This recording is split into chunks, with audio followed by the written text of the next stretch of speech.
Na Úrade práce, sociálnych vecí a rodiny v Novom Meste nad Váhom sme sa boli informovať o vývoji zamestnanosti v okrese Nové Mesto nad Váhom za posledný polrok. Počas prvého polroka roku 2026 si okres Nové Mesto nad Váhom udržal priaznivý vývoj na trhu práce a naďalej patrí medzi okresy s najnižšou nezamestnanosťou na Slovensku. Podiel disponibilných uchádzačov o zamestnanie v produktívnom veku na obyvateľstve v produktívnom veku Sa počas sledovaného obdobia pohybovala v priemere na úrovni 3%, čo potvrdzuje stabilnú situáciu na regionálnom trhu práce.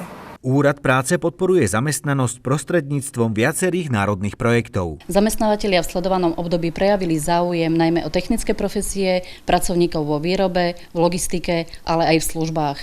Uchádzači o zamestnanie, ale aj záujemcovia o zamestnanie môžu využiť príspevky na rekvalifikačné kurzy, odborné vzdelávania, čím si zvýšia kvalifikáciu a svoje šance na úspešné uplatnenie sa na trhu práce. Viac informácií o podporných projektoch nájdete na referáte prvého kontaktu Úradu práce, sociálnych vecí a rodiny v žltej budove. Radovan Masár, televízia Pohoda.